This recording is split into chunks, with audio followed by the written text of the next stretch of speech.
Halo teman-teman, di agenda 3 Latsar kan kita belajar tentang materi manajemen ASN sama Smart ASN. Dua hal ini kan penting banget ya karena bisa jadi fondasi gimana ASN bekerja. Nah, biar lebih seru, mau nggak kalau kita bahas video best practice-nya di kehidupan nyata?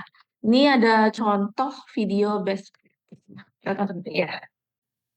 Setiap hari, setiap orang bekerja keras, menukar waktu dan tenaga, agar setiap aspek kehidupan terpenuhi.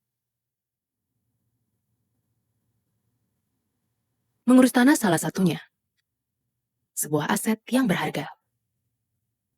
Karenanya, di balik sepetak tanah, butuh rangkaian data dan verifikasi. Namun, ini bukan berarti pengurusannya harus selalu rumit. Insan ATR BPN telah bekerja secara sangat cepat dan efektif.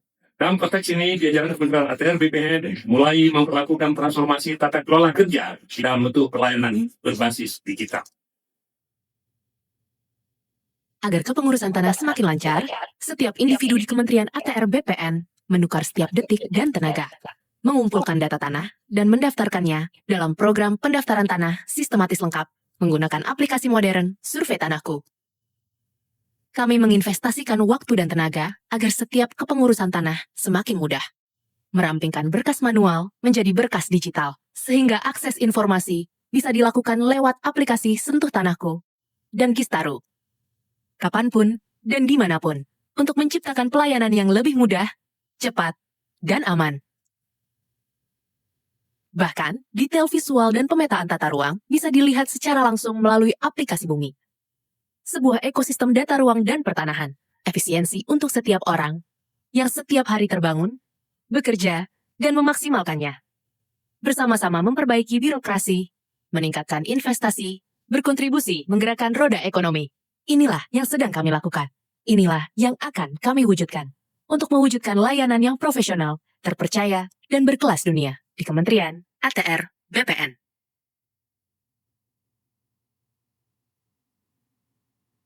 Nah, itu tadi kan udah ada videonya ya. Boleh mungkin kita diskusi? Ya, kalau aku lihat dari video tadi tuh jelas banget ya bagaimana manajemen ASN itu diterapkan di kita. ATR BPN pakai transformasi digital biar layanan itu lebih cepat, aman, serta efisien ya. Itu kan sesuai banget nih sama tujuan manajemen ASN itu sendiri, yaitu meningkatkan kinerja dan layanan. Benar, benar Mbak Leli. Dan yang paling aku sorotin tuh soal integritas. Dengan digitalisasi, interaksi langsung yang rawan pungli jadi bisa diminimalisir. Aplikasi kayak Setutanahku itu bikin proses lebih transparan dan akuntabel. Jadi ASN dituntut nggak cuma kerja cepat tapi juga jaga integritas. Iya, teman-teman, aku juga setuju. Tapi kita jangan lupa, digitalisasi ini juga berarti ASN itu harus belajar teknologi baru. Nah, di sini kan kelihatan banget tuh hubungannya dengan pengembangan kompetensi. ASN nggak cuma bisa lagi nyaman dengan cara yang lama. Jadi kita harus upgrade diri biar bisa mengoperasikan aplikasi baru, kayak Sentuh Tanahku ataupun Gistaro itu sendiri. Nah, di titik ini masuk konsep Smart ASN ya, karena Smart ASN itu kan cirinya punya literasi digital, profesionalisme, dan bisa memanfaatkan teknologi dengan tepat. Jadi bukan sekedar mengerti aplikasi, tapi juga punya sikap kerja yang profesional dan siap melayani masyarakat dengan standar tinggi. Benar sih, dari poinnya Mbak Tita, kalau kita tarik ke analisis SWOT, kalau menurut aku kekuatan yang paling nyata itu di efisiensi sama transparansi. Coba bayangin kalau dulu ngurus tanah kan ribet, terus rawan pungli. Kalau sekarang kita tinggal akses aplikasi, itu bikin masyarakat lebih percaya lagi ke pemerintah. Ya, setuju banget sama Mbak Restu sih, tapi jangan lupa juga ya kelemahannya. Semua ASN itu punya literasi digital yang sama juga. Ada loh yang masih kayak gaptek gitu kan. Apalagi generasi, maaf ya, kayak generasi senior gitu. Kalau pelatihannya nggak merata, bisa jadi hambatan besar buat mereka. Selain itu juga infrastruktur sih yang jadi masalah. Contohnya internet di Indonesia kan masih belum rata.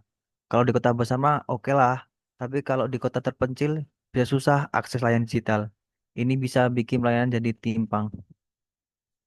Nah, iya, dan ada satu sisi resikonya tuh yang serius, kayak keamanan cyber. Jadi data pertanahan itu kan sensitif banget nih teman-teman. Kalau misalkan sampai diretas, nanti dampaknya itu bisa besar, bukan cuma untuk masyarakat, tapi juga untuk negara.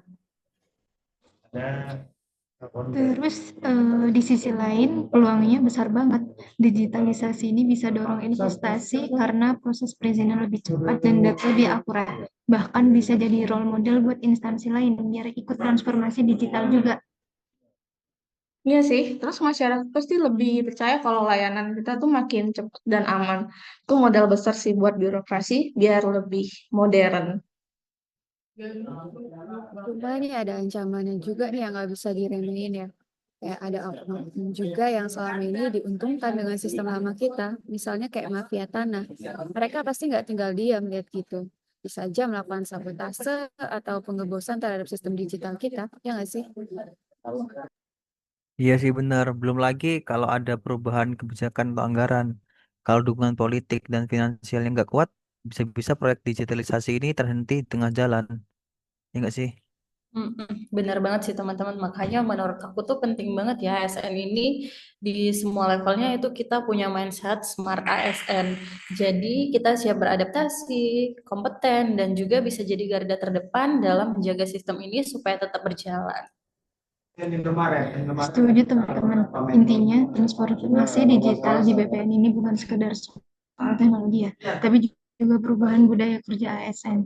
Dari yang manual ribet jadi digital, cepat dan transparan. Jadi kalau dirangkum, ini bukan cuma proyek digitalisasi ya, tapi bukti nyata gimana manajemen ASN sama Smart ASN ini saling ngelengkapin buat meningkatkan kualitas layanan publik. Jadi semoga bisa jadi inspirasi instansi lain juga ya. Kalau tadi kan videonya tentang best practice, kalau aku mau nunjukin nih, kayaknya sih ini videonya salah satu contoh best practice-nya. Kita tonton bareng ya. Izin share screen dulu. Boleh, Kak. Ada kok, Kak. Ada. Mafia tanah ditangkap oleh tim gabungan dari Direktorat Kriminal Umum Polda Kepri dan Satreskrim Polres Tanjung Pinang. Modus para pelaku terbilang sangat terorganisir.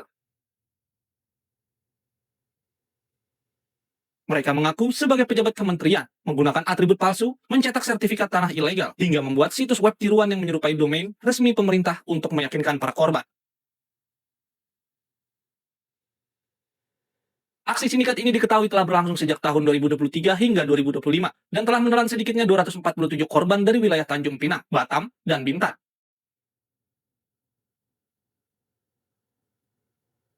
Kerugian diperkirakan mencapai 16 miliar rupiah.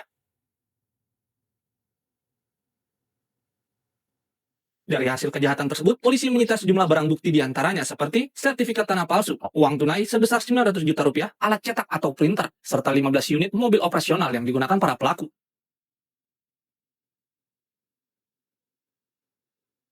Kapolda Kepulauan Riau, Irjen Pol Asep Safrudin, mengungkapkan bahwa kasus ini terungkap berawal dari laporan warga yang mencurigai keaslian sertifikat tanah yang mereka miliki. Setelah dilakukan pemeriksaan ke kantor ATR atau BPN Provinsi Kepri, sertifikat tersebut dinyatakan palsu.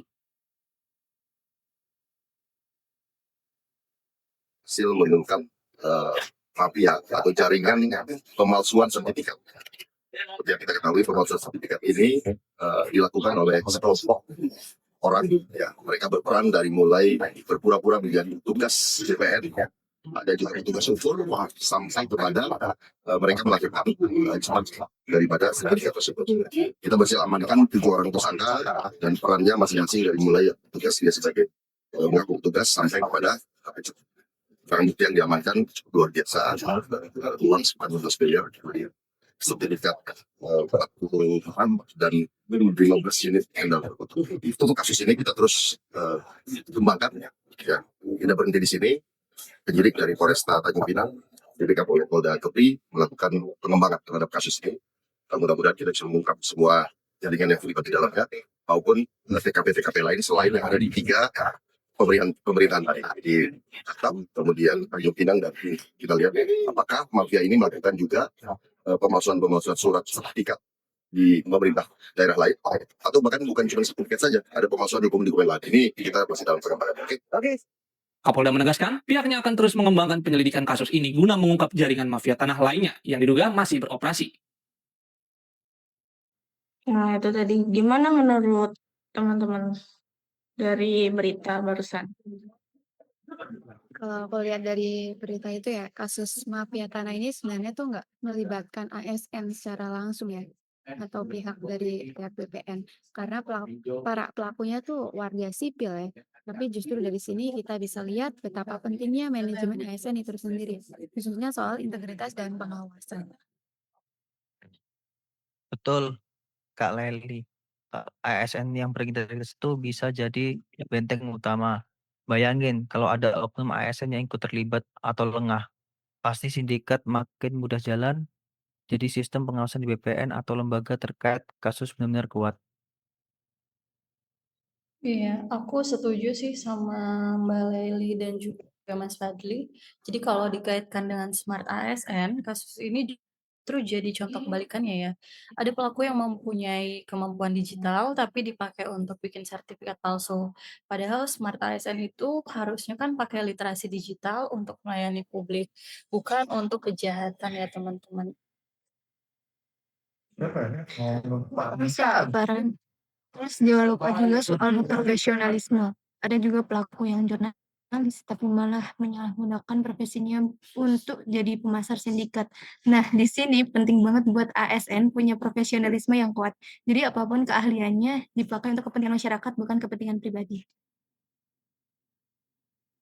Kalau kita tarik ke analisis SWOT, kalau dari sisi kekuatannya sih, dari sisi sindikat ini, mereka memang terorganisir terus punya keahlian teknis pemalsuan kayaknya. Jadi itu yang bikin korban-korbannya yang 240-an tadi bisa jadi korban. Tapi kelemahannya sih jelas ya, mereka nggak punya otoritas resmi. Begitu korban coba chat ke BPN, langsung ketahuan kalau sertifikatnya palsu. Iya, banget Kak Restu. Bahkan mereka juga sangat bergantung ya sama sistem yang manual yang dulunya masih kayak gitu. Begitu sistemnya udah beralih ke digital, peluang mereka tuh jadi kecil banget. Jadi digitalisasi ini sekaligus jadi ancaman terbesar juga buat para mafia itu. Tapi kita juga harus sadar peluang buat mereka muncul karena ada permintaan masyarakat yang pengen cepat selesai. Tambah lagi literasi publik soal pertanahan masih rendah. Jadi gampang bener orang tergiur janji manis. Iya, benar banget sih teman-teman. Jadi itu artinya edukasi itu penting banget ya untuk masyarakat. ASN juga harus bisa menjelaskan prosedur resmi dengan bahasa yang mudah dipahami, supaya nantinya masyarakat nggak gampang kena tipu. Dan dari sisi ancaman untuk sindikat, jelas ada 3, penegakan hukum, transformasi digital, dan meningkatnya kesadaran masyarakat. Nah, ASN bisa berperan aktif di 2 hal terakhir, yakni mendorong digitalisasi dan mengedukasi publik. Benar sih, jadi kalau aku simpulin, meskipun ASN ini nggak terlibat langsung dalam kasus ini, justru pelajaran pentingnya tuh kita sebagai ASN untuk meningkatkan profesionalisme ASN, kayak integritas, pengawasan ketat, sama literasi digital, supaya kasus-kasus seperti ini nggak terulang lagi. Jadi penting banget kayaknya ya dari agenda 3 kita ini belajar manajemen ASN sama smart ASN untuk kebiasaan pekerjaan ke depannya. Oke, terima kasih teman-teman diskusinya hari ini.